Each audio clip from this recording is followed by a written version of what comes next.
listening to Cleveland and Beyond with Andy Billman and Jared Watson, brought to you by Evergreen Podcasts. And we are live on Facebook, YouTube, and Twitter. He's Andy Billman. I'm Jared Watson, and this podcast is brought to you by Waiting for Next Year. Check them out, original Cleveland sports reporting at waitingfornextyear.com. Also, we are a part of Evergreen Podcasts. Well, the Browns, plenty of chatter going on. Are we going to re-sign Rashard Higgins? More trade rumors about Odell Beckham Jr. and whether he belongs in Cleveland or whether that ship has sailed. The experiment, was it worth it? Is he going to work out here? Can he ever connect with Baker Mayfield? Would he be better off somewhere else? We're going to get into that. Are we still going after an edge rusher? Maybe. I think we are. I think most of us believe that that is still the case, even though we have not gotten J.J. Watt, obviously. We're going to talk about the Indians and Franmil Reyes and Jose Ramirez, who apparently are just going out getting haircuts and doing whatever they want. But there are some other good things going on. Bobby Bradley hitting home runs, Andy. Is that something that we can talk about? Something? Some offense maybe that might make me happy? Because Lord knows you're higher on the Indians than I am. I'm excited about the Indians. Okay. Then cheer me up, because Lord knows I am about as low on this team as I have been. And I don't think I'm being hyperbolic here, as low as I have ever been on this Indians team. And it's not really from an on the field standpoint, although on the field is not helping. And then we'll talk about the Cavs. And I think we'll just lead off with this. Longtime Cavs announcer Joe Tate passed away today. He had been in hospice, and a very good, solid follow on Twitter, who I like to follow, led me to this article by Terry Pluto, who is a longtime friend of Joe Tate. Roberto Shenanigans, I don't know if any of you follow him. He's a good Cleveland sports follow. Led me to this article by Terry Pluto, who's friends with Joe Tate, who visited him often in hospice during these past months, past weeks. Sat down with him and talked to him about his time announcing and some of that history, some of the time that he spent, even learning to announce baseball and spending time with Herb Score, and how Herb had welcomed him into the booth. It was, for me, Andy, just being the radio guy that I am, the background that I come from, growing up listening to Joe. I spent a lot of time listening to Cavs games. I spent a lot of time listening to his calls. I'm not the guy who remembers the particulars, the Craig Elo Lubbock, Texas call that everyone seems to remember, that they highlight as one of their favorites. But I do remember being a child. I spent a lot of time as a child listening to his calls through the 80s and into the early 90s. And then even when it got brutal for a little while into those mid 90s teams, when I was still listening to those radio calls, and Joe Tate's voice always rings clear in my ear when I think Cavs radio, Cavs calls. And so, it's sad to hear. I know that a lot of folks feel that way. We love our sports broadcasters, our team announcers in this town, in this region. And we just want to give our heartfelt sympathies and condolences to the Tate family, to friends and loved ones, and to everyone else who enjoyed listening to his broadcasts over the years. We know it had been a long time since he had done those calls in those games, but it doesn't feel like it had been that long since he had done them. Especially, when you listen to his voice, he is the Cavs when you hear those calls. So very sad, and rest easy, Joe Tate. Sad to see. There's nothing really. I just feel bad. JVS Hurd doing a great job already. Wham with the right hand. Many great calls. There you go.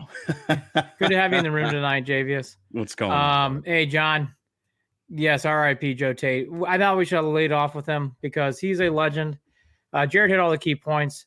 So it was just sad. He has not been doing well for a while. I did not realize what was going on either. Just sad to hear. He is beloved. He's a very, very nice man. And, it just sucks because he's someone who's a really big part of this community, and certainly in as you said, Cleveland and Cavalier lore. So RIP Joe Tate, you will be missed. You really, really will be missed, and your impact is being shown all over Cleveland, social media, and everywhere today here tonight. Say hi to Fred. Yeah, exactly. No, you're right. By the way, that's a good call. You're exactly right.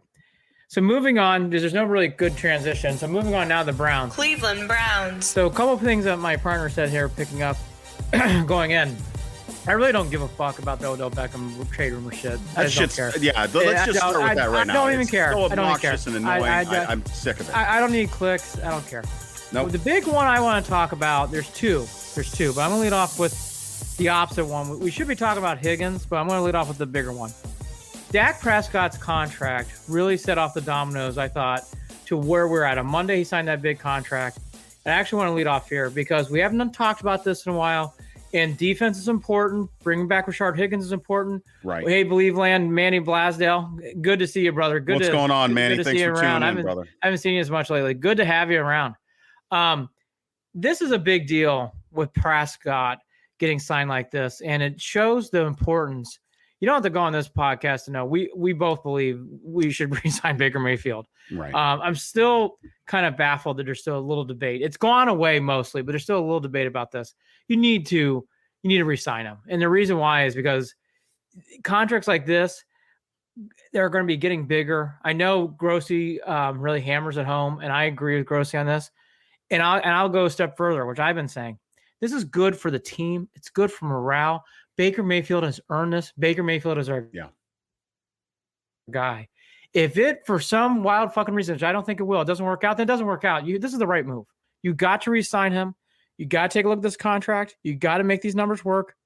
So for everything we're going to talk about today, Higgins, very important, obviously. We both believe in him. Defensive edge rusher, very, very important. Andrew Berry made a point of it. We're going to talk about it. Getting some more defensive help, very, very important. The most important thing on this team is Baker Mayfield. You need to get him locked up long-term. With everything we're going to talk about today on the show, I wanted to lead off with that. This is very important. This is a guy who won a playoff game on the road against our fucking arch rival. Let's take care of him. This team's on a good roll. Let's keep this positive momentum going. I wanted to lead off with Baker's. I think it's important. This is a big, big time in this organization. And I know they're working on it. I think they will get it right. But it's a big moment for them. They got to get this done. Need it. You nailed it, Andy. Sooner rather than later. Rather than later, because let's say this way. You push it another year. It's going to cost more. Big time. Because what happens next year if they go further? What happens if they are AFC champs? What happens if they? I mean, I'm genuinely putting Super Bowl out there. I mean, that's where I'm at. I'm there. I'm there. That's where I'm at. No, well, Jared, it's bigger than that. It's everybody. I'm there. The Browns have a chance to go Super Bowl. So why would you even dick around at this point? That's what I'm saying. It's a no fucking brainer at this point. It's a no fucking brainer. You sign the man long term, you lock him in, and you're done with it. You don't want to have those questions in the air. You don't want to go into next season with those questions in the air. Correct. Done. Over with. Sign the man. Sign the man. Sign him long term, and do it now. And then you can then you know what you have money wise down the road the rest of the way too. That's why I wanted to lead off with that, because there's so many things that are being discussed about and we're going to get into all of them. The biggest thing that the Browns need to keep sight of, Baker Mayfield, getting that contract in line. All these other things are great and they're big importance. That is number 1 and 3. And I agree with 4th is something else I want to lead off with after this. So we all agree we won't go into long things. I thought Barry gave the right attitude during the press conference, really going, hey, we're working on this. I'll quote him. It was really the same trajectory as Myles Garrett. Obviously, we did his deal in the summer, but it's not something that I really felt comfortable talking through really until the offseason. And he went into a longer quote. That's from Barry last week. I just want to lead off with that. There's all this noise around there's always noise. Everyone should stay focused. Biggest thing in the offseason is get Baker Mayfield signed to a long-term deal somewhere. That is the biggest thing. All these other things are good, and you got to. It starts and ends with 6. Get him locked up. He's our leader. He's our guy. We're in with this. All this other shit's gonna come and go. Higgins, love to see him come back. He's not as big as Baker Mayfield. Love Nick Chubb. Hate to say it, Baker Mayfield getting signed is a bigger deal than Nick Chubb. These things have to happen. It's that big. Well, I mean, it's he's the keystone. He's the linchpin. He's what makes everything works. The offense revolves around him. Let's not make any mistake about this. And throughout this offseason, I've talked about this in the past, Andy. where I just casually peruse Twitter on a regular basis for like, I don't know, every hour or so throughout the day, because that's what I do. I have problems. Someone take the phone from me. My wife. I actually played a new match game that matches 3 things in a row, and it's helped me distract from Twitter and Facebook. I need to stop doing it. I love Twitter. I love Twitter. It is just terrible for me. But what pops up all the time? Pro Football Focus, CBS Sports headquarters stuff, and there's one other. It might be Sports Illustrated. And it's constantly these new infographics of top 3, top 5, whatever quarterback numbers, this and that, quarterback this, quarterback that, over this many years on their first 3 seasons. And I swear to God, Andy, every single one of them, the latest one is the comparison of Baker Mayfield's first 3 seasons to Tom Brady's first 3 seasons. And like every single one of them is nothing but a fucking reinforcer that don't take this kid for granted. Don't do it. Don't do it. Don't talk. Do not take this kid for granted. Don't do it. Every single one of these infographics. And it happens once every 2, 3, 4 days that one of them pops up that reminds you that he's, legitimately in those top 5 for whatever this number is, percentage for long, passes 25 yards or more, percent completion, so, shit like that you're like, you know what? I didn't realize that. No shit. Well, I guess wow. Okay. They're just reinforcers that he is that good, that he is not some piece of shit that need, because there are still, Andy, there are still people out there that want to, that will try to say he's, they'll throw in the Johnny Manziel in there too. There are people that still exist out there that do that. They do. Man. They do. Yeah, I know. It makes you, I know that face. It makes me sick. What happened at the end of the year in Pittsburgh on the road? Who won that game? Oh, that's right. Andy, how about this too? Baker Mayfield is undefeated at home against the Steelers. To all those people. That's another infographic that popped up last week in my face. Again, Javius, numbers that you're like, oh, okay. Yep. Javius, I agree with Javius on Facebook. He's going to make a lot of people regret ever doubting him. I agree with you, Javius. I just wanted to get to it to lead off. There's all this noise, and it's fun. And next week, you talk about a busy week. We'll be on Tuesday. I can't do Monday, but I'll do on Tuesday. We'll be doing brackets and Browns free agency. And it's going to be big. It starts on Monday at noon. There'll be a lot of shit going on. And everybody better embrace it. It's going to be fun. But the number one thing is Baker Mayfield. Yeah. Don't get worried about, oh gosh, David re-signed with the Buccaneers and he's the linebacker we wanted, or you're getting caught up in the Broncos won't trade Von Miller, which I want Von Miller too, or why the fuck did JJ Watt go to the Cardinals, which we'll talk about that later. All that stuff is sure it's in the importance pile. Bro, there are players everywhere. There aren't franchise quarters everywhere. Right? Yeah. There are playmakers. You can find guys everywhere. You can't find franchise quarterbacks everywhere. Again, I just wanted to make sure we let off with it. And I'll even go this far. Dallas giving Prescott that deal is even more evidence that, like, if they're giving him that deal, like, by the way, I thought Prescott was worth it. Then you'd better take care of Baker. Again, he's good. Prescott's good. I was really impressed with him when he played the Browns last year. I think he's worth it. Yeah. He's worth it. And he did not do anything. Poor guy got injured. So, anyways, I would say you can debate what the next one is, but it's all about Higgins to me. And the Higgins rumor mill is, oh, we're whipped. We're depressed. Everybody's stressed out because we all want Higgins to come back. We all do. And it just seems to be going down this road of he's not coming back. I'm going to give some hope. So I had this revelation today. I got some hope. I've got some hope to give too. Go ahead. I got some hope.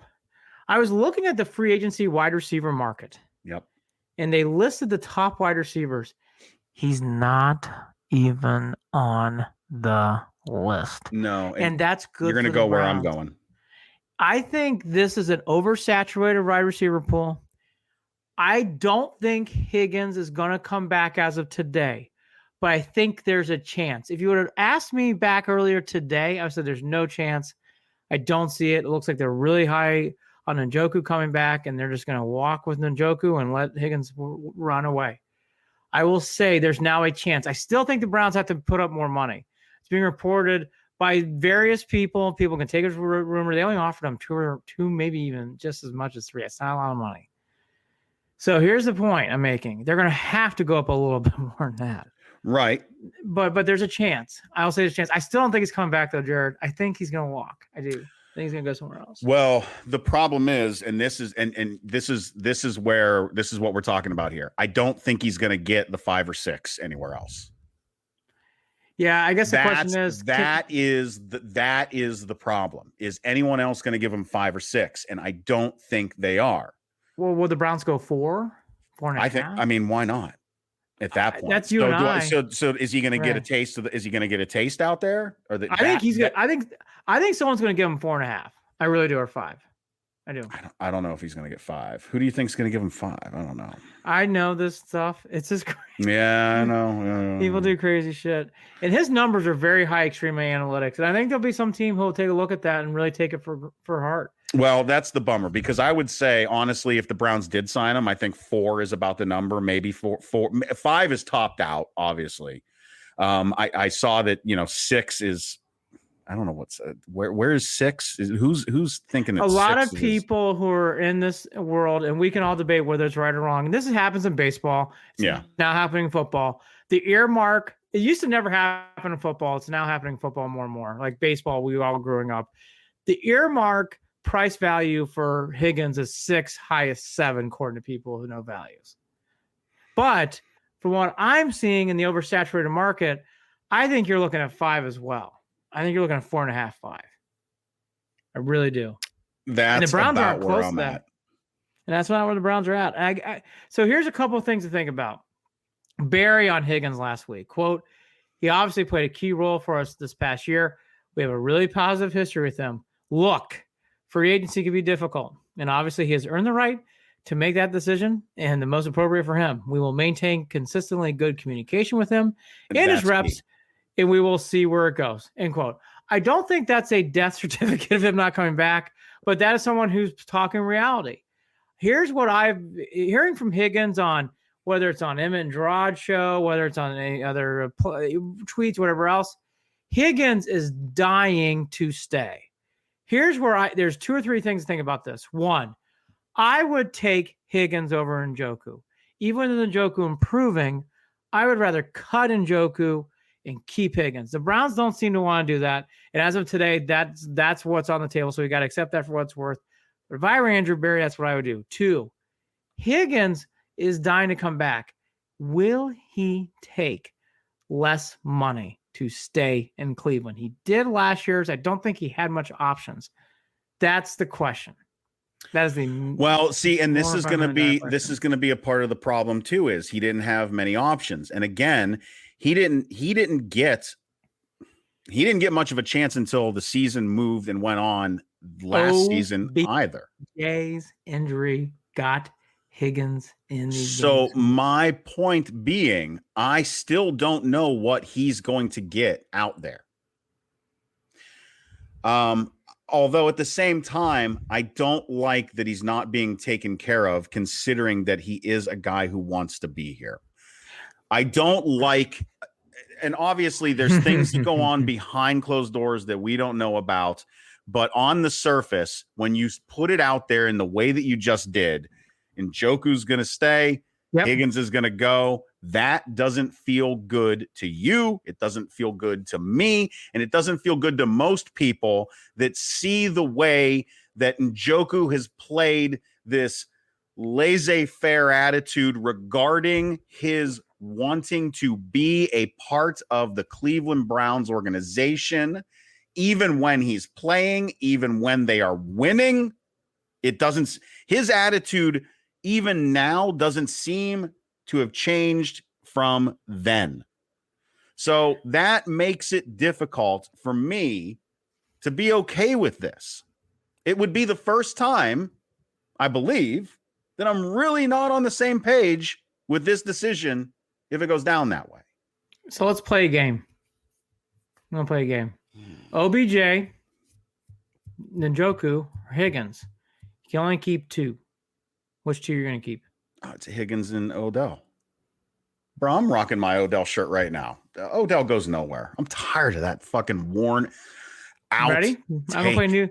I'm on the same wavelength. I agree. Let's play a different game. Oh, boy. I know what you're going to do now. This is a tight end offense. This is a tight end offense. They're going to keep Njoku. Okay, fine. Perryman and Higgins or OBJ? I'll take Perryman and Higgins. I think Perryman can make up for that speed loss from OBJ. And I just got to be frank and honest. I think Hollywood Higgins has got a better flow within the offense. I got to be honest. I think Perryman and Higgins is the way I would go. And I would figure out what to do. I still don't like the way that Perryman walked last time. Perryman got upset because of everything that happened. It's an emotional thing. I was actually okay with it back then. I understood it because he was trying to get starts and he was trying to get more playing time. I think these are kind of decisions that have to be going on in shrooms. That might be the reason why this Odell thing is sniffing. I don't think Odell's going anywhere. I just don't. I think he's there's no way because one, nobody's got the money. Like nobody wants to, there's nowhere to go with it. No, it doesn't. I just didn't see I didn't see anywhere where he really fit. I mean, obviously the rumors are out there about him going to Tampa Bay, but I still don't know how that works either. I mean, didn't they just franchise one of their wide receivers too? Yeah. I don't know. Maybe I just think if I were the Browns, the one thing I'd keep thinking about is, are you really bringing Njoku back after this year? If you are, then come talk to me. That's a different discussion.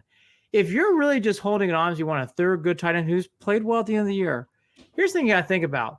I don't think OBJ is coming back after this year. I just don't. And that's a different discussion. We'll go down that road. Bringing back Higgins and signing him to a multi-year deal and bringing someone like Perriman, cutting Njoku makes to me a lot of sense because that $6 million can be distributed between Perriman and Hollywood Higgins. And that way you have cover because next year you can't keep OBJ and Landry. You just can't. The numbers aren't there.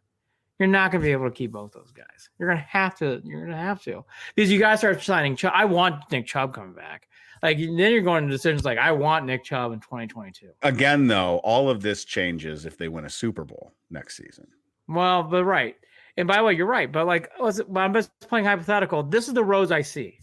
These are great decisions because I'd rather have these than the decisions we usually have where. Who do you want to draft the quarterback this next year? Did you read this report about the Colorado wide receiver? Look, I mean, I like. Hey, do you think that offensive coordinator would make a good head coach? Anybody want to do a kicker countdown, which we'll be doing here soon?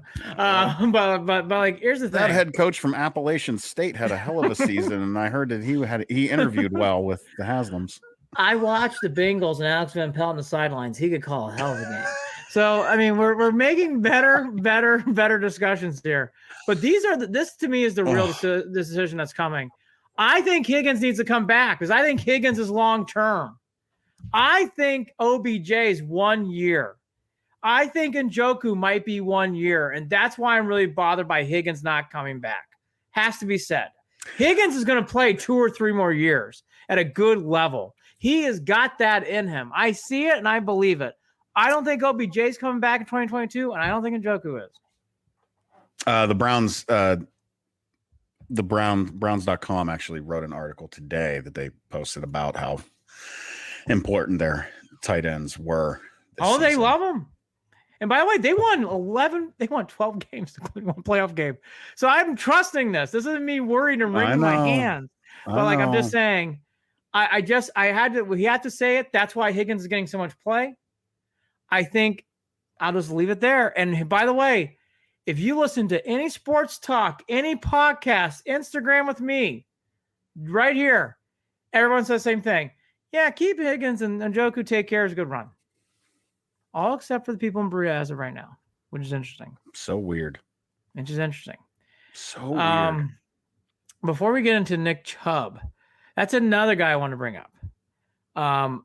I guess they're going to roll the dice. It sounds like they're going to roll the dice and just try to sign him as the season continues. And it doesn't sound like they're making. And that, by the way, this is a long ways to go between now and September. Sign Nick Chubb to a long. Sign. He's a UFA after this year. He's a total free agent, no strings attached, unrestricted after this year. I bring him up too. These are all good problems, but again, he's been going on with some stuff with Georgia, which I don't know anybody cares about. I couldn't care less about that shit either. You want to talk about another story that I love this guy. We believe that there's claims that Georgia and Alabama play players hundreds of thousands of dollars. I mean, you don't think it's going on at Ohio State? You don't think it's going on in Michigan? Well, on top of that, I loved Nick Chubb's response, which was if I needed the money, I would have declared. Well, look. I went to the NFL. I won't do my investigative reporting, journaling things I've been doing way too long. Everybody in college football gets paid. Okay, now let's move on. Let me go a step further. These kids in college football should fucking get paid. Yes, and it's even just as dirty in basketball. So, all that to be said, the biggest thing to me and to you is what's going on with Nick Chubb and the signing. I do find it interesting there. Again, this is another guy. Nick Chubb to me is long-term. Yep. Now, Chubb is tricky because they have a lot of things they have to take care of. Yeah. And I understand that. I just want to bring it up and put it in the back of our heads. Mayfield's one. I get, even though Chubb's more important in the Higgins situation, Chubb is 3. So they got to figure out this wide receiver tight end room. And then there's Chubb. I bring all this up for a reason. We're going to talk about the painting of the defense. The great thing about this team is they're focusing on the right side of the ball, the offense. Quarterback being solidified. What are we going to do in the wide receiver tight end room? Running back. I think this is all the big things and the right things to be talking about. Hendrickson, Shaq Barrett, I'll get into in a second. I love Shaq Barrett. I'm getting to the point of saying, you know what, fuck it, just pay the guy a lot of money and let's just go. Pay Von Miller a lot of money and let's go. All that to be said, these are the big decisions. What to do about Mayfield and get that contract done. Higgins in that wide receiver room. What's going to happen to OBJ in 2022? Njoku. What's going on with Nick Chubb? Those are the big things. This next stuff is all defense. It's all important. It's all noise. But just remember, these things are the big things. And number 6 is number 1. Got to get them locked up. What happened to J.J. Watt? Mary Kay Cabot did a nice little story on this. So let's get into it. I'm glad she did, by the way, too, because the narrative that came out first was annoying and you knew it was bullshit. Yeah. So let's roll into it. The Browns were one of the few teams that made an offer to Watt, according to Mary Kay. But as she reported last week, it wasn't higher than the 2-year 31 maximum. And by the way, everybody claims that. Everyone claims now the Cardinals gave him the highest thing. So that's fine. Watt did really like the Browns, according to Mary Kay, but took more money to sign with the Cardinals. He also said he really liked Kyler Murray and the weather in Arizona, which, by the way, hey, I love Cleveland. Love Cleveland. You love Cleveland. I love Cleveland. If you want to compare weather patterns, okay, hey, Arizona wins. So if weather means that much to you, you got us. I don't know what to say on that one. All that to be said, I just think I'm glad this is done. I thought everything that happened kind of was already kind of non-verbally committed through his postings. I mean, private jets, gold being shown, blingy stuff. Limousine drive. Yeah, I mean, seriously, Ric Flair. This really was Ric Flair. Woo! I mean. That's all right. Ric Flair's a Browns fan. Profiling. Yep. Look, it just felt that way. To put it out there, I was wrong about this, and now that I've learned, J.J. Watt belongs in Arizona, and I don't wish him harm or anything else. Best of luck. You're not made for Cleveland. No. You're not. Nope. We thought he was built different. He ain't built different. I just got to throw this out there. I lived in Vegas for 3 years. I've been out there in that nice weather. I've been gone. I've been out of this area for 15 years. I brought my happy ass back here because I don't mind this weather. I don't mind this weather. I've never been cry about the weather guy. I've never been. I never have been until this year. Whoops, I set my mic on. Fuck. You're on. I love a good hot tub. But look, You got it. Now I invest in those fun winter extras. Yes. Those are good. I've got the fireplace. All right. I've got the hot tub. There you go. I've got those fun winter extras. Yes. Necessities. All that to be said. That's that. I think after all that offensive stuff and JJ Watt being postmortem, Von Miller, Carl Lawson, these are names you're hearing. Yep. Hassan Reddick, Hendrickson, the guy out of New Orleans. Shaq Barrett now being sniffed, which I like a lot. And then you got a whole bunch of other guys in Bud Dupree and Von Miller, which we already mentioned at the top. So I'll give you mine. I want to hear Jared's. I still think now that I've seen the numbers come out, the Browns have a good amount of cap. They're still in the top. They're still really up there. I'm just going to say it. I've actually turned one corner. I still think you should try to make Von Miller work. Okay, fine. You can't do it. Maybe it's going to be too much training. Fine, whatever. I just think the Browns need to go for things. Sign that kid from Tampa Bay. Just get Shaq Barrett in here. Let's start sacking fucking quarterbacks. I don't want to wring my hand. Carl Lawson, I like it. I don't love it. Trey Hendrickson, I like it a lot, but I don't love it. I like it a lot. I think Hendrickson could be good. Do I like Bud Dupree? Yes, but he's just coming off an injury. Yannick Ngakoue, I'm not a fan. Like, there's some other guys that are like, I like Reddick, but I want to love something. I want to love it. Let's just go for Shaq Barrett. Yeah. I just think let's just go all in and let's just go. Well, I think that's part of what it seems like they're doing. I mean, when you talk about making the move to clear another $3 million in cap space with cutting Claiborne or releasing Claiborne. By the way, one of the most we've had some legendary ones for all the things that went well. Wasn't the Browns' fault. Boy, Claiborne stunk. Woo! He was quietest 3.5 sacks you'll ever see. You kept thinking he'd show up. Oh. Yeah, that was a bummer. It was a bummer. It really was. That was especially because you needed him. Needed him. What was that? Early and mid-season, right? I just remember doing that right in my head. Yeah. Wasn't it early and mid-season where you really were hoping that it was? Well, because Miles was out. That was it. Yep. I mean, that's what it was. Here's the thing. There was a game he played, and obviously probably in the middle of the year, and I saw him like, who's that big dude who's slow? Mm-hmm. Oh, that's Claiborne. Mm-hmm. Oh. I just remember after that moment, I'm like, I have no hope. No hope. For people who missed it, by the way, Levante David, who a lot of people liked in the press from the Bucs, he is back on the Bucs, so he's off the table. I did see that. And Godwin's also been locked up as a franchise player. So for people who think OBJ is going to Tampa Bay, I think that's out. That also means though Shaq Barrett. I mean, that's only so much money to go around. I mean, the Bucs are probably tapped out. So that Shaq Barrett's going to move on. That's my point. Again, Reddick. To me, these guys are all the same. Do you feel any differently? Lawson, no, you're Reddick, right. And on top of that, when you're talking about a guy who's going to look at having a chip on his shoulder because he's the one on the outside looking in from a Super Bowl team that basically secured everyone else except for Shaq Barrett. And everyone else, is coming back to make another run at it. And so where's the best place where he can go make a run at it? Come to Cleveland, brother. Let's go do it. I am more and more. That's a good move right there. I like that. I just think of more and more and more. That's the move. Yeah. I just think if you're going to go for it again, would I be mad about Reddick? No. Hendrickson? No. Lawson? No. Like, I won't be mad. Like, they're good. Like, all these are good options. They're good. Like, they're good players. Like, Bud Dupree? No. Like, I like that. I would love Shaq Barrett. Oh, God. That's woo. Oh, and can we get over the weird, I don't want to sign a Pittsburgh Steelers player stuff too. God. Can we get over that? Peoples Jones. I know. In Michigan. Pittsburgh. We need to get over that shit. Let's just not forget. Let's not forget that Joe Hayden went to Pittsburgh and drove us fucking nuts for years. Yes. So. Yes. In the 80s, if you could, would you sign Rod Woodson? Yes. Yes. Yes. Yes.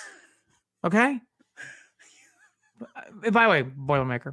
But that's the thing. That's the thing. Yeah. Would you have loved to have had Jerome Bettis in the backfield? Yeah. Domer, Notre Dame. Yeah. I love that guy. I love that guy. I really nice guy. Very, very nice guy. Yes. Levante David got signed by the Bucs. We already discussed that. Here's another one that I'm putting to bed. I think the Marshawn Lattimore is completely California dreaming. I don't think that's. I think there's no chance. From everything, there was a nice article again by Mary Kay about Greedy Williams. Yep. I think they're putting all their chips.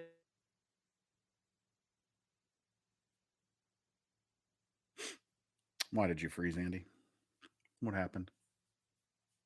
And he's talking about Greedy Williams. He's referring to the article that Mary Kay wrote. I can tell you a little bit about it.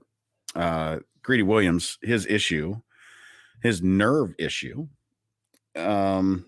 he's being called out by some folks. And some folks are claiming that it's not really as big of a deal as he was making it out to be. And what some folks don't understand is, according to Greedy, is that nerve damage is one hell of an issue, and that it does not fix itself overnight. And I can tell you right now that being someone who has suffered from my own nerve damage, that it does not fix itself overnight.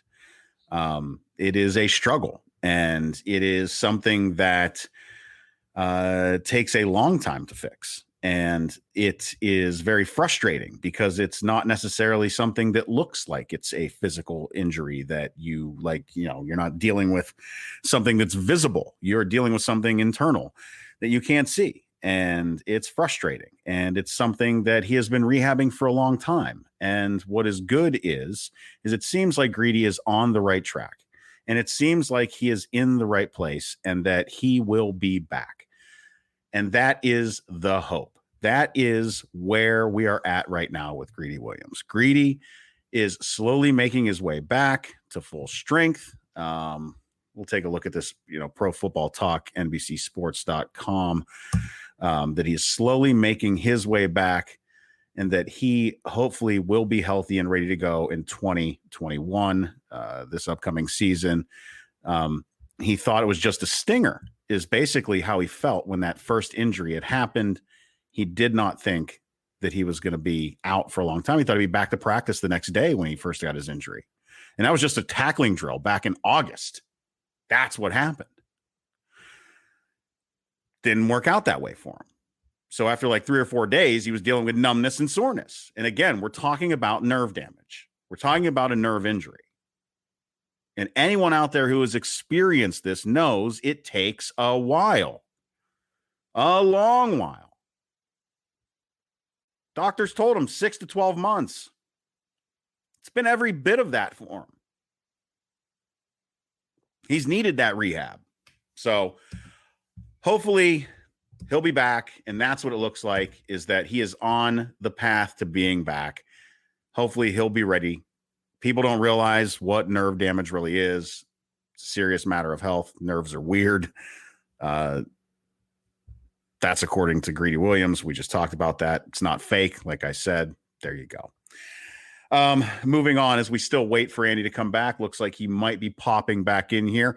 We already talked about the Odell Beckham Jr. stuff, and we talked about some of this edge rusher stuff, and we talked about the Browns releasing Adrian Claiborne. So there is Andy.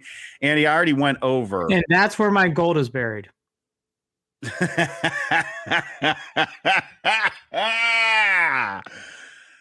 Yeah.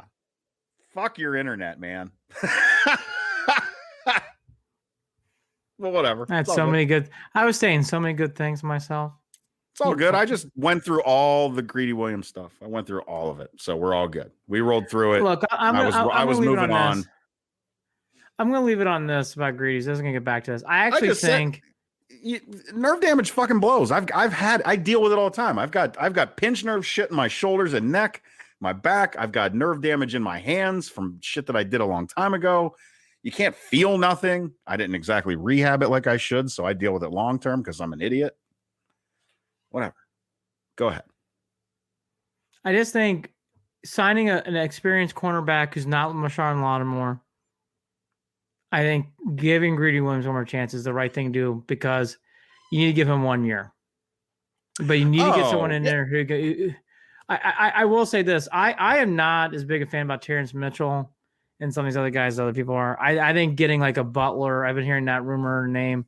I think that makes a lot of sense to make sure in case Greedy doesn't, still has problems. Andy, I will say this: there's no way you can rely on Terrence Mitchell. There's not a chance in hell. I'm surprised. You cannot go into next season relying on Terrence Mitchell. No, you're telling me that there's people out there that are pushing that narrative. Who the fuck are they? Point me in their direction. I'm gonna go fight them. I don't want to do. I don't want to do that. Some of those people I really like as people, but I'm kidding. they are saying that they are saying things. I'm like, boy, I am not as high on Terrence Mitchell as other people are. But no. There's not no. All right. So here's the other couple things real quickly. Then we're on our way. Do I care that Brandon Marshall doesn't think OBJ should play in the Browns? No. Do you? Do you care? People say shit. Right. Is OBJ coming back on the Browns? Yes. Blake Hance is back. I think that's a great story. I think that's a smart sign. I was impressed with him. Blake Hance coming off the street, playing the way he did in the playoffs, deserves every right to come back. Smart move. Smart sign. Like that. It's another reason why. Yeah. So that takes me right back to. That's why I wish they would just sign Hollywood and let Njoku go if that's the way they got to do it. Because that's the same. Do you want to do that again? We can if you want. We can do it over and over again for the whole show. Hi, EJ. We're going to the Cavs in a second. The NFL draft's coming to Cleveland, yet there's no plans. No one knows how it's working. No one. But the NFL draft's coming to Cleveland. I heard there was a meeting about it the other day, though, right? Yes, but there's been no announcement. There's nothing about how it's going to be run. Nothing. Yeah, it sounds like the NFL. Might happen at the Rock Hall. Commissioner may be here. It might happen at the Rock Hall. We're gonna do it. So we're gonna continue that narrative, huh? We're gonna I mean, all right. I guess. Look. I'll just say this: is I really want to go to this. I know Jared, Holly, and I all want to go. Yeah. This is one of the most bizarre, like less than 50 days out of just gonna throw shit on the wall, huh? Just gonna get it like a. I'm fascinated to see how this is going to work. I am fascinated. I think it says virtual written all over it, but maybe I'm wrong. Yeah, I think you, me, and Holly are just going to be hanging out in Flannery's down on 4th Street, and that's okay. That's okay. I will gladly. Are they open yet? They might. I'll find out. I'm going to be there soon. We'll talk about it. We'll talk about that too. Here's the quick skinny. I find it some NFL draft reading. Here's another positive. Oversaturated wide receiver market helps you getting Higgins back. Oversaturated offensive draft this year helps you in the NFL draft being a Browns drafting defensively. Helps. The Browns have really hit the timing. How many years have we missed timings on drafts? Boy, we hit it the last few years. Baker, Denzel Ward, Nick Chubb, goes on and on. Wills. We've hit the lottery and some of these things. Hitting it this year. There's actually good defensive players, but they are not in the top 10 according to people. And everybody who's in the top 10 needs offense that allows these things to drop. Even teams that aren't taking quarterback need offensive linemen. Bengals, my God, do they need an offensive tackle? Some of these other teams, they are going to grab. By the way, they're drafting great talent. Judy out of Alabama is a star. He's a stud. We know all the quarterbacks. So this helps. Here are the names I keep hearing. So I'll give them to you quickly. The one guy on most draft boards, if you're taking like the popularity poll between Kuiper and Bugler and some of these other people, is this guy Collins out of Tulsa. The Athletic, I thought, did a great job breaking this down. So here's a couple of comments from the coach's intel. Quote, he's a freak, Zach Collins. He has elite coverage skills, elite start, stop, elite closing speed. All things linebackers need. Uses his hands extremely well. That's a great thing, too. Good ball skills. Can see things fast. Not a great blitzer or pass rusher, though. If he's playing linebacker the way the Browns play, I'm okay with this description. I like Zach Collins a lot. Yeah, don't mind whatever that was. What do you say, ma'am? I think that you know, in those videos when like pop up with auto audio. Yeah. Don't get me started. Yeah. So ridiculous. Don't like, I'll never. Fucking pain in the ass. And all I was trying to do was look up some sports numbers and stuff. Yes. 6'4", 260. 6'4", 260. Check some box. You had me at 6'4", 260. Yeah. Collins is really getting shaped into this. We've all done this before. Things will change. Collins is the popular pick. I mean, it's unusual for deep 20s. Everyone have the same player. The majority has this. The other players you keep saying are this guy Kwity Paye out of Paye out of Michigan. I thought he was good. He didn't jump off the page to me as much as this guy below, Phillips. I think Phillips is a stud for Miami. I think that kid is very good. He looks the part. I think Phillips is just a stud. Defensive end with a motor who's just wants to get after it. I think that's the guy. If I had to say like who's a plan B, I think it's this guy Phillips. I like him a lot out of Miami. I'm going to have to watch. Sure. I sound like Hugh. I'm going to have to watch a tape on a lot of these guys. This kid looks like, initially he's big. He looks like he can fill out a little bit, which he will. Yeah. I'm going to have to watch tape on some of these kids. And that was something that I was actually getting prepared for. I was just talking to my buddy about this the other day because he's getting excited about that because that's what he does with his kids before the draft. Ooh. Just watches a lot of tape on a lot of the top prospects, especially because he's a Packers fan for who they are going to draft. I can't comment on what I feel about Jalen Phillips, to be honest, or what I feel. Well, those are the names. Those are the names. Before we get to the tribe, which Jared's very thrilled about, I can't wait to do. I'll talk about it. Look at the excitement on his face. The Browns season ticket prices have increased again. They're not, but they are still one of the lower premium price tickets in the league. So keep that in mind. I know sometimes I can jump out, but they are still one of the lower price tickets in the league. If you take it for what it's worth, I come from this mindset. I think they've earned the right to hike a little ticket, in my opinion, after the way they played. That is your Cleveland Browns. Out of everything we just discussed, is there one? Obviously Baker and all this other shit. I think the Browns, even with a great year, even with an exciting win, all that shit in Pittsburgh, I get the feeling this free agency is still going to be very active. Very, very, headline active. I think they're going to make a headline move of some sort. Trading, cutting, signing. Something's going to happen big. They're going to. I get the feeling because they want to win the Super Bowl. Yep. I didn't know if that was going to happen at times. I get the feeling now it's like, well, they got to do something. They're not going to sit on that money for the sake of sitting on that money. Yeah. Any chance they cut Landry? What? He's expensive. What? I don't think so either. He is the most consistent wide receiver in the league. Mm-hmm. Period. I agree. For more than a half a decade. It gets burped and once in a while. You cannot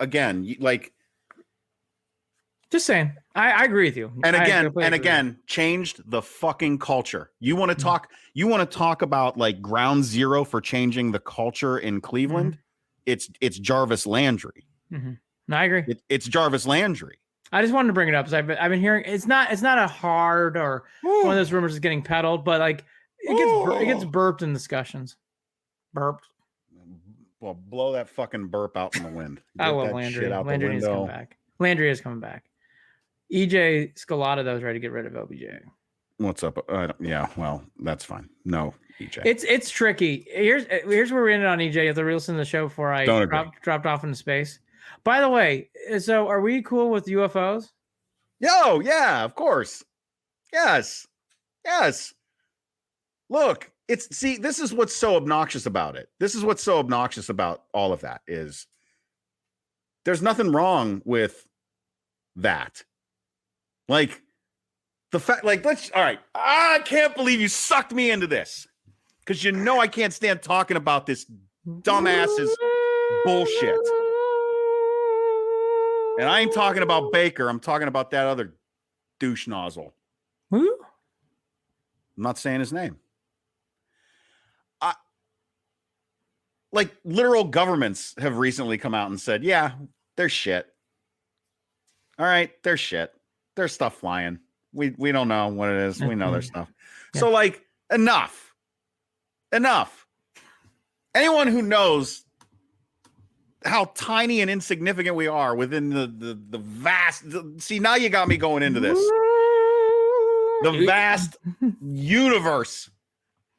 Don't try to act like you have a clue and like it's crazy that there might be some shit flying around with some creature from another planet piloting that thing, and Baker might have seen one. Crazier things have happened. AJ Scalata with a good transition in the tribe. They will trade OBJ for an alien. Absolutely. Good job. Love you, EJ. OBJ is kind of an alien. Cleveland Indians. Ramirez and Reyes, as my good buddy said, they're back. The tribe is back. I'm excited about the tribe. Shave and a haircut, 2 bits. You got to eat outdoors in Major League Baseball, and I guess they forgot. I thought they went to go get a haircut. And then they went out to dinner. Okay. They forgot. If you read some of the comments, I'm just going to call it the way I see this. Here we go. This is the second time for Fran Millen in spring training because he did this last year. Yeah. And Jose Ramirez, I'm surprised. I'm really surprised about Jose. All that to be said, this is spring training, so we're practicing COVID protocols too. Fine. Just don't do this shit in April. We need you both. Spring training, whatever. April 22nd against the Yanks. Need you on the field. No buffets. No indoor seating. I don't even care. I'm just glad they're back. Don't care. Just glad they're back. Don't care. You're only winning 80 this year anyways. Don't matter. You're not going to the playoffs this year. Doesn't matter. Oh, Doesn't matter. Go ahead. The tribe. Go ahead. Give other players more opportunities, more at bats. Don't care. Go ahead. Fuck off. Who cares? Please make everything more difficult than it already is. Please, I got some comments about this. Quote, we're just excited to have them back. I know they're ready to come back and put their full effort in. I'll leave it at that. We're going to continue to have their back and work hard. I thought that was actually an appropriate statement from Mr. Plesac. He pitched well the other day. I was hoping he'd learn. He's good. I know he is. He's good. Good. I don't think he's driving. Did he record that statement from behind the wheel? I don't believe so. On his phone? Okay. Post it on Instagram. This is our therapy session with Jared. And then we got to talk about the press release that came out through. I'd rather talk about Mandy Bell getting engaged and congratulate her. I'd rather do that. As a guy, I'm excited for it too. Congratulations. I didn't realize that. I mean, that was her junior high sweetheart. I don't know. Yeah, they've been dating forever, I think. I don't know. Maybe it wasn't. Maybe because I think, I think that's her junior high sweetheart. I don't know. Well, she's been, I think so. They're dating forever. Congratulations, Mandy, and to that lucky. Congratulations, Mandy. Let's see. Did they comb the desert, EJ Scalata, with his? I don't know if they did. Spaceballs. Spaceballs. Reference. They got jammed. When do the Cleveland Sea Spider? The beeps, creeps, and sweeps. They're starting in a few weeks. Jared is very down on everything, but I'm going to help lift the spirits. This guy Jimenez is really good. I've been hearing this from Mets fans. I listened to the game not today, but yesterday. Jimenez is real. I'm excited about this kid. I don't think we're going to miss Lindor at all. I think Jimenez is going to come in there, triple crown, silver slugger, rookie of the year, all-star game, MVP. Okay, I went a little high.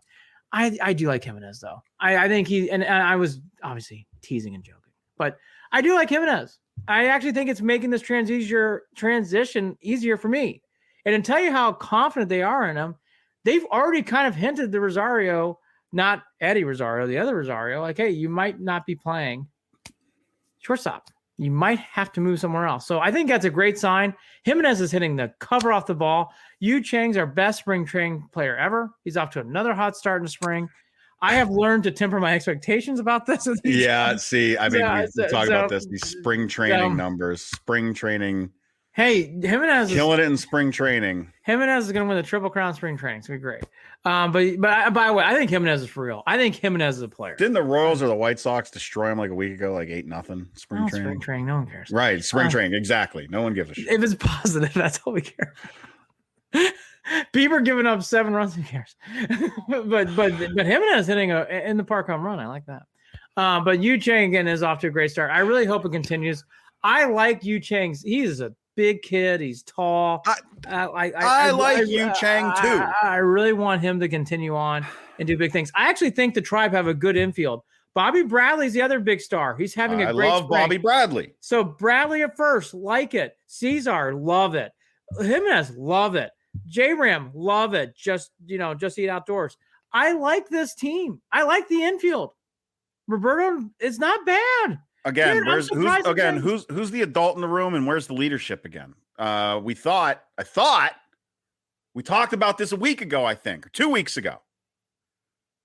We talked about it because we were talking about Frankie and we were talking about how I told you they lack leadership in the clubhouse, how it ended up Carlos Santana was the de facto leader, the one who lost his shit over things.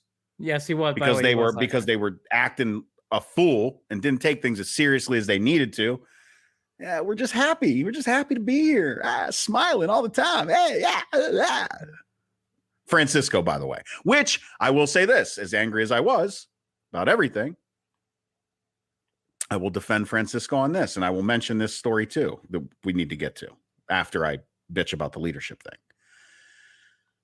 Who is the leader on this team? Because then I thought, okay, it's going to be Jose Ramirez. It's got to be. Jose's got to step up. And they did a big article about it. And here we fucking are. I know. Well, all right. So now I said that. Now I do want to touch base on this Francisco issue with his name. And I only want to bring it up real quickly because I personally thought something might have gotten missed on it. And I know there might be some people that blow me off for this, but it's something that just because of the nature of things that I've, just because of what I study in psychology and community psychology and cultural psychology and community relations and all that stuff regarding, his name is Francisco. It's his given name and his name means something. And when you call him Frankie, and I didn't even think about this. And then it dawned on me when he said he thought it was being lazy. And that offended a lot of Cleveland sports folk. And it offended people all over Twitter who are Cleveland sports fans that we follow. And they're making their jokes about it, the reflogs and da-da-da-da-da. And I thought, you know what? I think we might be missing something here. I think we're whitewashing this a little bit. I think that's the problem. I think calling him Frankie is whitewashing his name. And I don't really think that's cool. His name's Francisco. And if you're calling him Frankie because you're being lazy in a sense, and you're kind of taking away from his heritage from where he, you know what I mean? Like that's a thing, his given name is Francisco. And that is his culture and that is his heritage. And, that is what his name, that is his given name. And there's a lot that is carried there. And it's not really for me or for anyone else to just be like, make fun of him for getting upset about that. If that's the case, that's the case. But I think that being aware of that cultural possibility of that being a part of the problem is worth thinking about. That's all I'm saying. Yeah. I mean, look, we all agree. There's no one's going to disagree with what you just said. I just hope that, I'll just leave it there. There's nothing else to say. he even said somebody had called him out and said, I wish you would have said something earlier without bitching about it. And he even retweeted that and said, you're right. I should have. So he was cool about it. The only thing I'll comment, which I feel bad, it was said up and down the team, up and down through everyone for years. And it's not right. Up and down the lineup, like up and down. But I will say this too. Like, that doesn't necessarily make it okay. No, I'm not. I wish I would have known. Maybe he didn't feel comfortable saying something, right? I mean, he doesn't necessarily. It's not. I'm not excusing it. I'm just saying from. I mean, he's ESL. No. No. Right. No. I agree. I get. Yeah. I don't even want to do this topic anymore. But I'm just saying it was across the board for years, and I feel bad for him. Yeah. Because it was not just us. It was not just fans. It was any organization from Francona to Andre Knott to a lot of other people. Yep. So Oh yeah, Tom Hamilton, everyone, all of us did, and it was an endearing name for us. We meant it in an endearing way. Yeah. That's my point. I think it's actually a lot more complicated, but it's not right. It absolutely is. It absolutely is. I just wanted to throw out there that extra layer that we might not see from our standpoint. I think there's a lot there, and I think that's a part of it. I think there's a lot there. I'll leave it there. Because honestly, I wish him the best in New York Mets. I don't.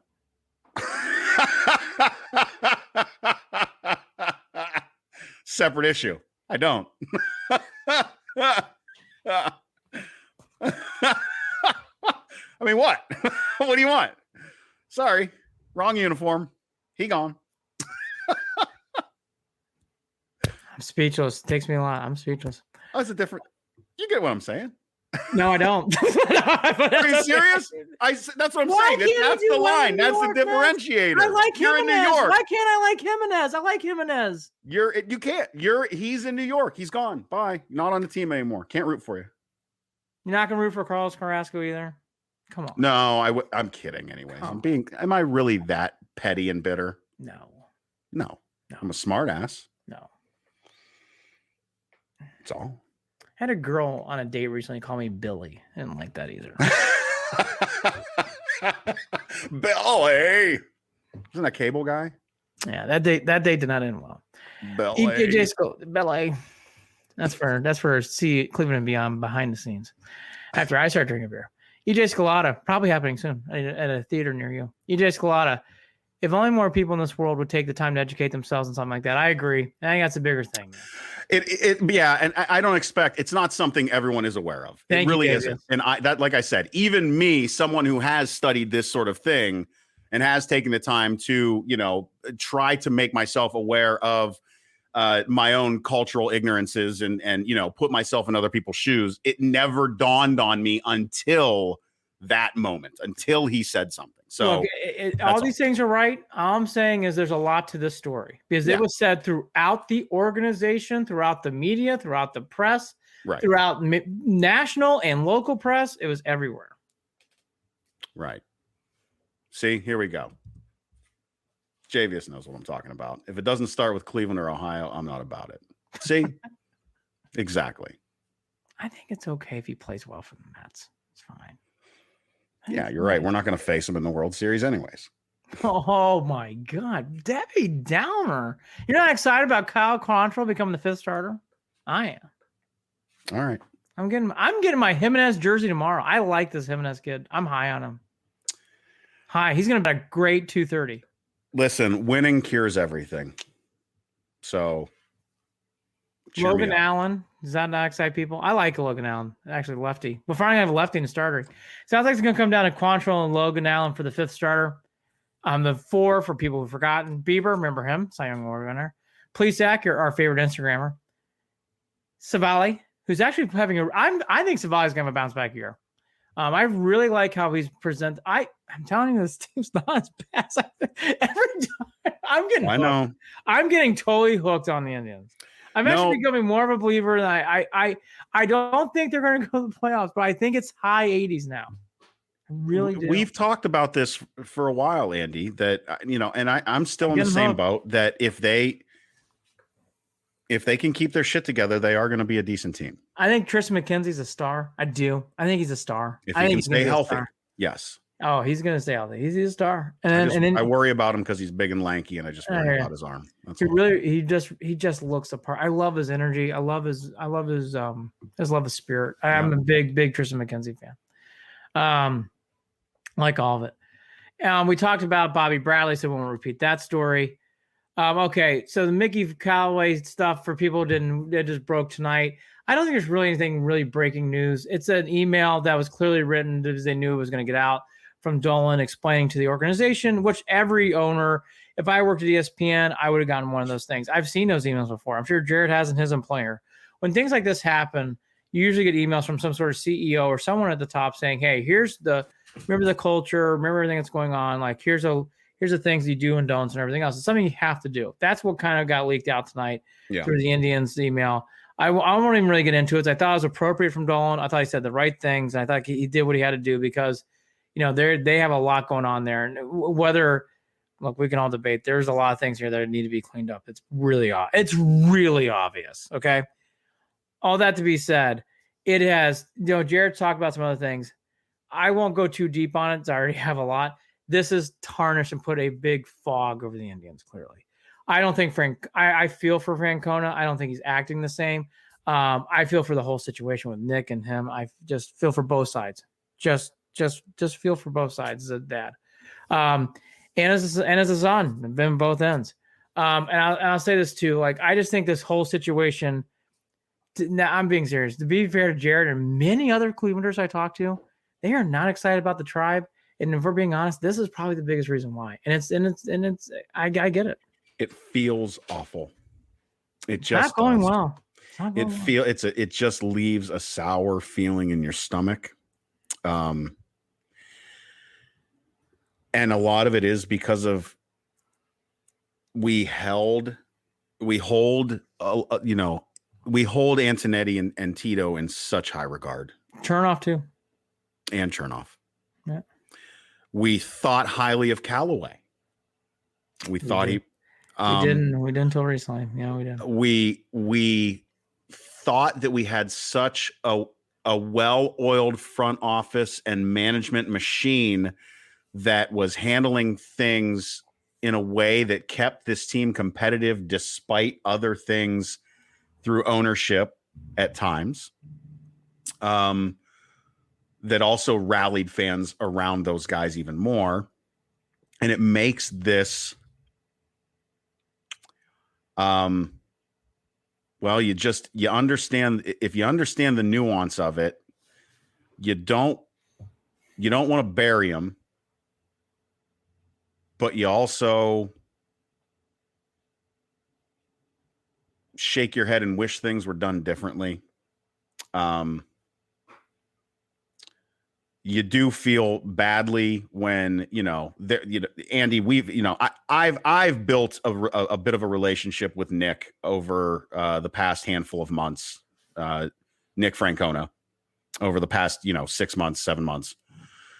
And so, and it's, all online. It's not like we're close friends or anything like that, but we talk every once in a while in small bits. And we agree on a lot of things. And seeing this and with his father and them going through that and publicly, it's a lot. And you and I talked offline about a lot of that, and it's it hurts. It's only something Nick and Terry know about. It hurts. It hurts. And you feel for them. I don't mean like I'm hurting in any way the same way that they are. I do not mean it in that way. Yeah. I just feel for them. I do too. I really do. It's hard. The bigger thing I'll say, I'll give the 50,000 foot view. Yeah. Sadly, in sports, this is pretty more the norm than the latter. It's getting better. I just want to keep that in mind, everybody. The Indians are getting spotlighted, and there's some actually fair reason why they are. I love the Indians. I will always love them. Baseball team, Guardians, whoever they are, I will love them. I like still a lot of people that were inside the organization a lot. I really do. I will cheer for them hard. The only thing I'll say is this is actually more prevalent than just the Indians. And there's a lot of cleanup that needs to be done across businesses, across other things, and across that. And that's why these stories are much, much larger than a diamond and everything else. This goes to my something that I've spoken about often, and because I've run into it a lot recently within my former career field in the military and broadcasting.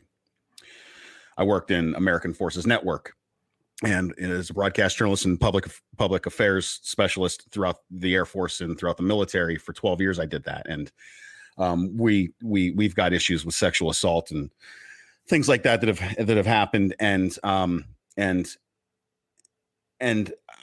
I've had this constant barrage of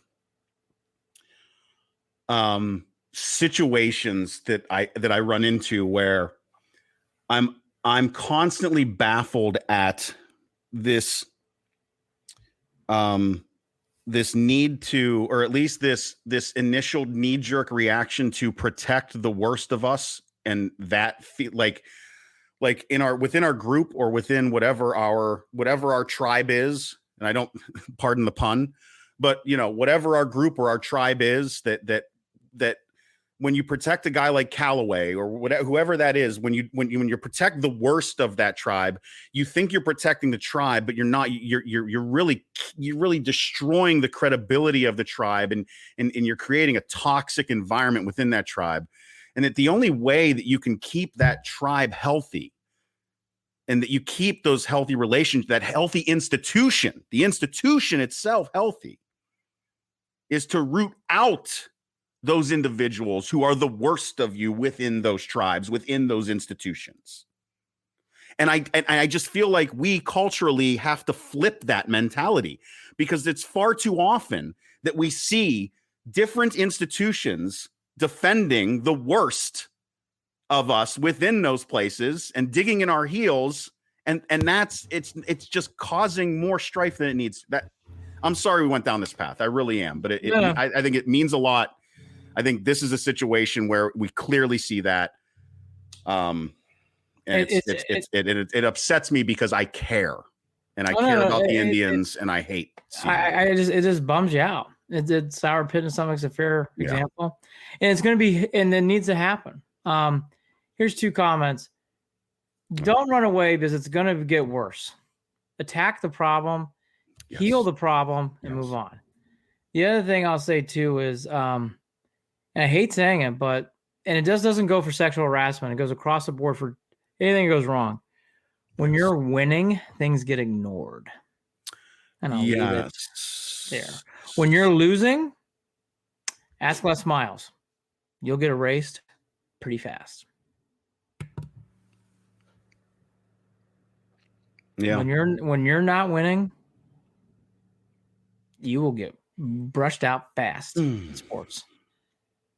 When you are winning, Bob Knight, other people come to mind, you're going to get protected. And it's been a centuries long time problem. I will say it's getting cleaned up, and there's a start, but there's a long way to go. Clearly. Yeah. All that to be said, that is the Indians. I hate saying it. I'll do it one more time. I hate saying it. I hope I'm wrong. I don't think this story's done. I hope I'm wrong. I don't think it is. No, and I reached out to the reporter at The Athletic and tried to attempt to get her to come on, and she basically said, I'm exhausted. I'm going to let the story speak for itself. So Andy and I did try to make that happen, and Andy and I also speculated a little bit that there was probably more to this, and that might be another reason. I think there's more to come. She's sitting back. Yep. Yeah.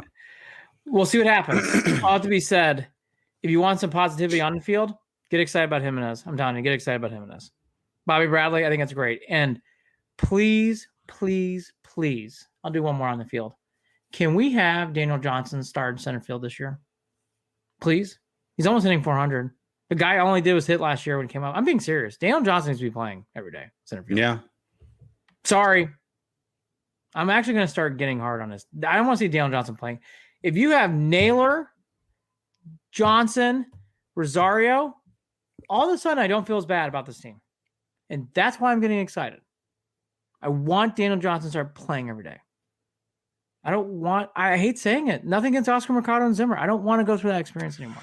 Look, I mean, I don't understand. I never understood the Oscar Mercado in center field to begin with. But well, he played great coming up, and then he stunk. And I just hate saying it. I don't understand. We usually, as in this organization as fans, see the pushing of Sizemore, the pushing of these players fast. For some reason, they keep holding back Daniel Johnson. It's like, why? Let's play him. Let's go. I'm ready to see that kid fly. Yep. He's hitting almost 400 in spring training. He hit last year when he came up. Yeah. I'm ready. That's my last take. I'm ready to see Daniel Johnson playing every day. All right. He's very, very good. Purdue is on their way to hopefully winning a Big Ten championship. I'm very excited about the Big Ten. There's basketball going on. I believe Duke won again today. That when we came on, they were beating Louisville. I've said this. I'm a huge March Madness fan. It is good having it back. Gonzaga BYU was a good game. You know, Gonzaga won big late. It was a very close game up until late in the game. Then they pulled away. I'm excited to have it back. I'm excited to have the tournament back. I did not realize how much I missed it until tonight when I was watching. Even before we came on, I was like just watching. Thanks, Javius. Watching Duke. God, it was just great. It's like, you know, it's good having these games back. I love championship week. I love this shit. I just love it. I love yeah. What I'm fired up about is excited for Cleveland State. Great. That excited coach, for Cleveland State. That by the way, you better lock him up. That guy can coach. If I'm Indiana, yeah. And then that guy can coach. He's the other thing is I watched Ohio State as they lost their 4th straight. That was a rough one. They can't. I'm ready to break this down. I've seen Ohio State. Ohio State all year won games as they're shooting. Yeah, they can really shoot. When they've gone cold, they aren't great at rebounding. They're not a big team. They've got to shoot their way to win. I feel bad, Buckeye fans. I'm actually not trying to pour it on you. They have to shoot better. They don't have the size. It's so funny that I decided to start watching basketball right when they began that 4-game losing. By the way, that's when I chose to start watching. By the way, if they I believe Minnesota won tonight. Minnesota plays the Buckeyes tomorrow. CSU, that's right, Javius. If the Buckeyes win, they will play my Boilermakers again for the 3rd time Friday at 2:30. Might watch that game. We'll be watching that game. Will not be doing any work during that time. That's a great rematch. 3 times being a team's tough. Great tournament. I love it. Illinois is hot. Michigan State's going to get back in, it looks like.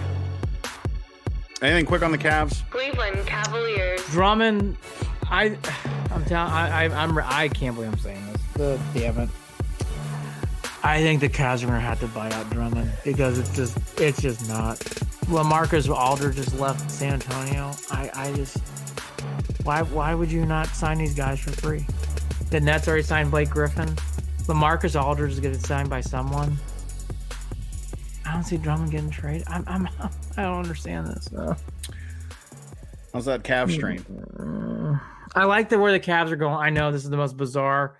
How's that Kevin Love calf strain? Like this is the most bizarre.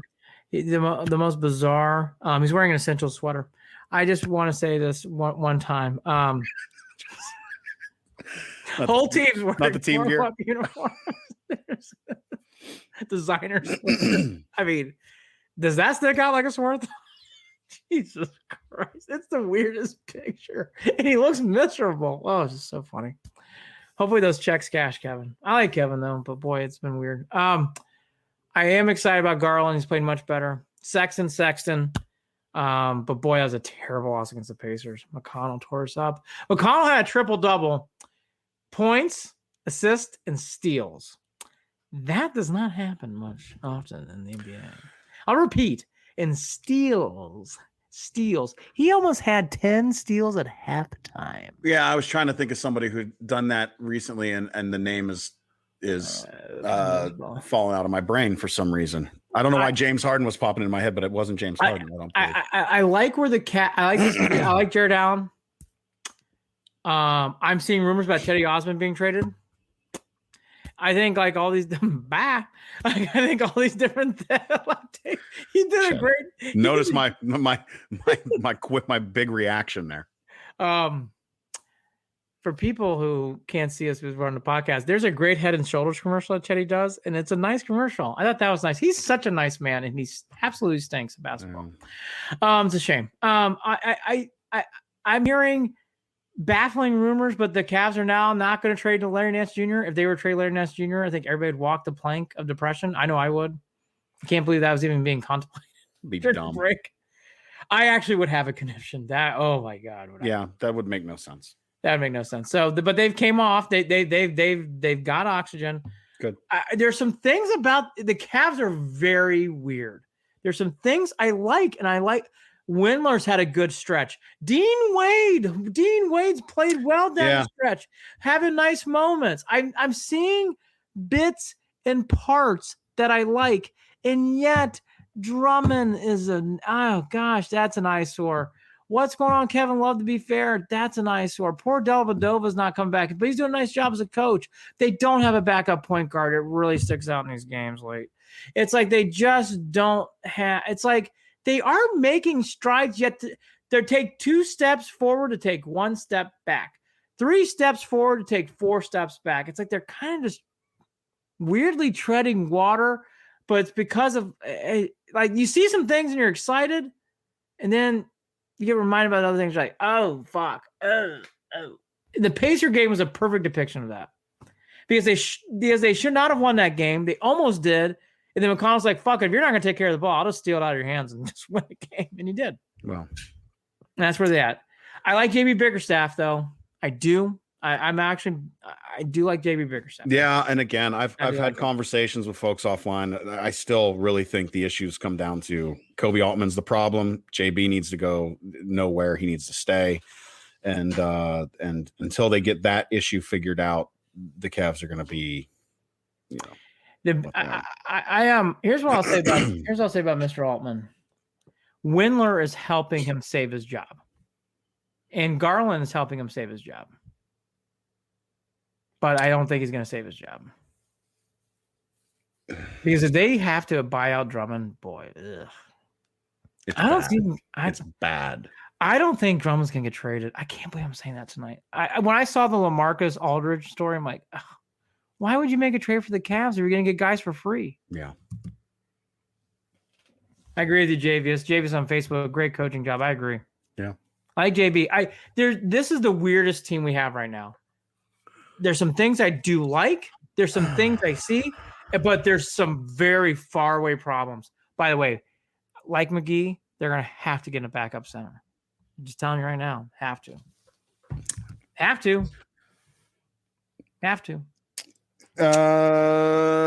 out the website, clevelandandbeyond.net. You can find the podcast there. You can read about your hosts, Andy and I. Got some bios up there. Real fascinating stuff. You want to check that out. Follow us on Facebook, facebook.com. Facebook.com / Jared will tell you everything he hates about the Indians this year. He's just very, very down.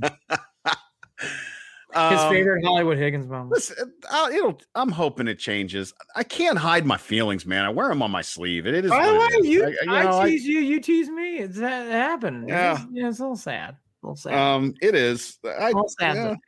Well, I mean, the draft. Don't do dumb shit, and I won't be upset. Okay. By the way, how typical of just so fucking stupid. They have this draft in Cleveland, yet everything's virtual. It's like, oh God, so just. So I mean, we have to plan what we're gonna do for this, and we can't even plan for it. You can't plan. We're gonna plan for it, but we can't plan for it. But we're gonna plan for it, but we can't plan for it. I agree, Jay. This next one is gonna be a good day. Yeah, it'll be a good day next Monday. I mean, I think Purdue's gonna win the national championship. Follow us on Twitter at CLEN Beyond, at CLEN Beyond. Where's Kevin? Shoot us an email, Andy and Jarid, JARID @gmail.com. Check out Andy talking about the Cavs on Instagram on Indians soon with Jared and Holly. Yeah, we're gonna be talking Tribe. Can't wait. We're never gonna be sleeping on Instagram at official Cleveland Sports every fucking night. At official Cleveland Sports on Instagram. We go live after the games. Fun time. Big crowd there too. 152,000 followers on that page. And thousands line up, and Andy and Holly and I will get on there and just roll through the questions and have a little either get our gripes out or have our celebration or shoot the shit. It's what we do. Kind of like drink in ears, all sorts of things. Oh yeah, that was fun. So anyway, watching that video is a little. Join us for that. Is it? Whatever. I've done worse things in my life. It was great. But this is one of those things like, God, we did that, huh? Yeah, I've done worse. Again, I have no regrets. None. Brought to you by Waiting for Next Year. Check them out, original Cleveland sports reporting at waitingfornextyear.com. And we are proud to be a part of Evergreen Podcasts. Andy, final thoughts. Cool. Thanks. Wait.